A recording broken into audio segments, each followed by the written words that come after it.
This is Hannibal here, and Vince McMahon's accuser, her lawyer, has been making the rounds on different news shows today and yesterday, basically saying that this happened. I mean, starting back in 2019, they're strangely coming out with this the same week that the WWE Network's deal with Netflix has come out. The WWE's deal with Netflix, worth 500 million a year. She did not. I mean, she's alleging rape, but she did not call the police, and the police were not involved with this. And she was given $1 million, and she had signed a non-disclosure agreement. But I guess now she wants to be able to tell her story. She did live in the same building with Vince. Like Vince lived in the penthouse, but um, before she was hired, I guess she lived in the same building as Vince McMahon, so you'd have to assume she's pretty well off to begin with. One of the biggest accusations, I guess, is this threesome with former WWE head of talent relations Johnny Ace, where apparently Vince took a dump on her, and then, according to this has not been proven in court, forced her to have sex with Johnny Ace with Vince McMahon's crap all over her. And supposedly, according to these documents, they were saying no means yes during this sexual encounter. Johnny Ace has been. I don't know if he retired or what. I know he received, according to reports, some sort of balloon payment when he left the company. But Johnny Ace will never be back. Vince McMahon is still the majority stockholder, but he's now off the board of directors. One thing um, that's known about this is Vince McMahon's texts. There's text messages involved in this that reveal, if nothing else, he had knowledge that Johnny Ace, who was married to the Bella's mom, WWE Hall of Famers, the Bellas. I'm sure Johnny Ace had something to do with them getting the Hall of Fame before Sid and Demolition. But Vince McMahon, if nothing else, was aware that Johnny Ace was having an affair with this woman who Vince got a job in WWE. And obviously many other people were aware of this. Um, Very likely Nick Khan and Triple H could have been aware of this. So this woman's lawyer is trying to invalidate the non-disclosure that she signed. So this is a lesson that non-disclosures don't mean much. You pay someone $1 million not to talk, and they still come out with this. So non-disclosures, and I guess this woman was bought a lot of gifts during these years.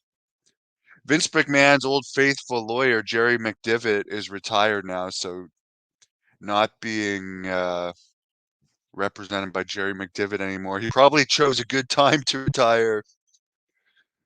Lots of people chose to keep quiet to protect the business. I definitely think this will be settled because obviously the stock this has taken the news was even of the Netflix deal was even reported on local news in my town of Ottawa, and it seems that this WWE news has now taken over all the WWE news. So they're definitely going to want to make this go away and not have this dragged out. Could Triple H be next due to his association and possible knowledge of this going on? It's possible, very possible. Someone brings up not only is Johnny Ace, John Laurinaitis. The one good thing about John Laurinaitis is I haven't heard his last name pronounced properly by anywhere in the news, but I think he made a lot of money in his career and can just quietly stay out of this, even though he's named in the lawsuit. WWE is probably and Vince McMahon are probably more likely to settle this than him losing any money. Piper's doing great. I'll release a video of her in the coming days. She had a visit with me. Someone says the lesson don't be, I mean, she didn't file for rape. I mean, that's one thing here that I mean, none of these accusations have been proven in court. The only thing that they're in a lawsuit, I'm not taking anything away for it. If it's proven in court, yes, but I'm not going to say that he is this unless it's proven in court. She didn't get the police involved in this. There's definitely some disturbing accusations in all of this, but there's definitely probably going to be another payment to her. Bruce Pritchard could be out the door too. I like Bruce Pritchard, but him being so close to Vince McMahon. All I'm saying about the victim is none of these accusations have been proven in court. I guarantee you that this will not go to court. It's definitely an unfortunate situation. I don't, Vince McMahon, I mean, the best way to get him would have been to file criminal accusations of this because whatever it takes to settle this is going to be a needle in the haystack to Vince. He's a multi-billionaire that still owns majority stock in WWE's company. There's definitely apparent.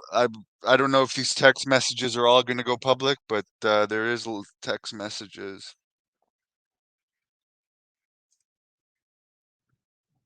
How are people going to remember Vince McMahon's legacy? Well, the WWE wouldn't be what it was if it wasn't for Vince. He took it national, but definitely. Um, I mean, the whole stuff with Pat Patterson, that all the, I mean, it's well documented. Pat Patterson's alleged sexual harassment with so many people over the years that he retired for a bit over at one point that Vince, I mean, probably had knowledge of the whole time. I mean, this gives more credibility to all that type of stuff as well. But yeah, Vince did protect Jimmy Snuka too. But whatever. This woman is probably going to receive a settlement soon, I would imagine, because this is taken over the Royal Rumble news. The Royal Rumble is tonight. Um, yeah, very bad publicity for WWE and TKO. Thank you for watching the Hannibal TV. Please like this video if you enjoyed it and click the subscribe button to not miss any